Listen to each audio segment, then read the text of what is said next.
Smart super Sundar నేమని వీక్షకులకు స్వాగతం. ఈరోజు వంట వార్పు కార్యక్రమంలో భాగంగా బెండకాయ స్టఫ్డ్ కర్రీ. ఈ స్టఫ్డ్ కర్రీ అనేది ఇంత ముందు చేశాను, మీకు ఒకటి చూపించాను. కానీ ఇది వేరే రకమైనటువంటిది స్టఫ్డ్ కర్రీ అన్నమాట. ఇది మెంతి కారం పెట్టి కూర, బెండకాయ మెంతి కారం పెట్టి కూర. కాయలు చూడండి, నేను వీటిని చీల్చాను. వీటిలో మధ్యలో నేను ఏదైతే కారం ఉంటుందో, మెంతి కారం ఉంటుందో అది పెట్టాను, వీటిలో పెట్టించాను.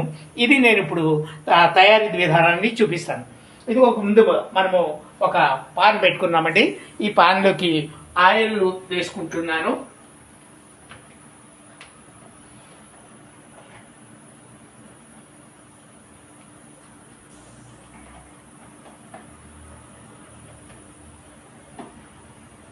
ఈ ఆయిల్ వేసుకున్న తర్వాత కొంచెం వేడెక్కిన వెంటనే మనము ఈ బెండకాయల్ని చక్కగా అందులో పెట్టుకోవాలి. ఈ స్టఫ్ అంటే మీరు ఏమనుకుంటున్నారంటే, ఈ స్టఫ్ ఏంటి అన్నది కూడా మీకు తెలియాలి కదా. ఇందులో మినపప్పు, శనగపప్పు, తర్వాత కొంచెం ధనియాలు, ఎండుమిరపకాయలు, చింతపండు, కొంచెం గింజలు లేకుండా తీసింది కొంచెం చింతపండు, ఎండు కొబ్బరి, ప్లస్ మెంతి కారం అన్నప్పుడు మెంతులు డామినేషన్ ఉండాలి.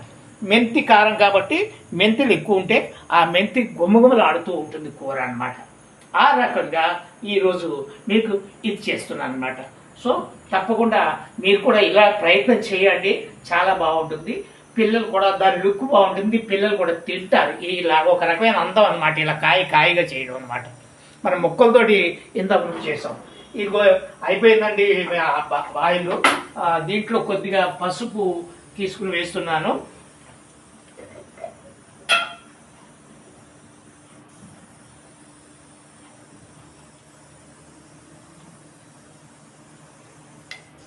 ఇది పసుపు వేసుకుని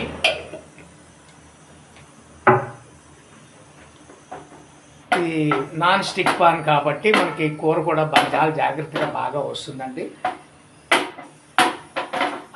ఇప్పుడు నేను ఆల్రెడీ స్టఫింగ్ చేసినటువంటి ఈ బెండకాయలన్నింటినీ కూడా వీటిలో వేస్తున్నానండి.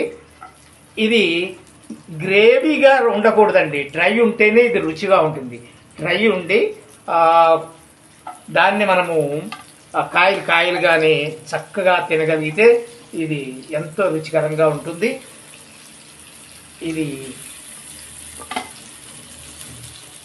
ఇదండి, ఇలా బెండకాయలన్నింటినీ వేసేసానండి. వేసేసి నేను కొంచెం అంత ఆయిల్ అన్నిటికీ సమానంగా పట్టేలాగా కొంచెం చేస్తున్నాను. ఇది అయిన తర్వాత దీని మీద మనము ఒక బౌల్ ఒకటి పెట్టుకోవాలండి. సిమ్లో పెట్టేయండి. ఇంకా ఇది ఏం అవసరం లేదు, ఇది ఏం అవసరం ఉండదు. చక్కగా బౌల్ దీని మీద బౌల్ చూసి పెడుతున్నాను.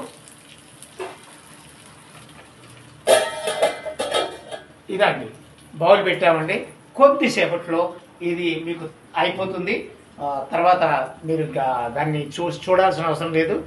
అన్నంలో వేసుకుని కాయ ఒక ముద్దగా తింటే మీరు 1 కేజీ వండుకున్నా కూడా లేచిపోతుంది. ఇది తప్పకుండా పాటించండి.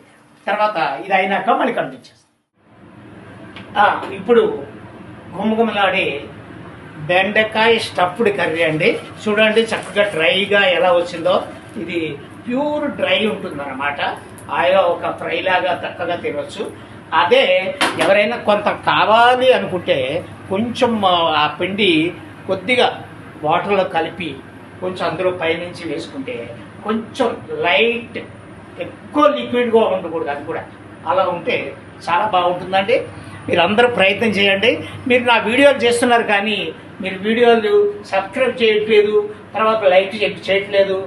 మీరు దీన్ని చేయండి, బాగుందంటే కామెంట్ చేయండి, చక్కగాను ప్రయత్నం చేయండి. మీ పిల్లలు ఎలాంటి కనబడితే పిల్లలు బాగా తింటారండి. తప్పకుండా చేస్తారని ఆశిస్తున్నాను. Thank you.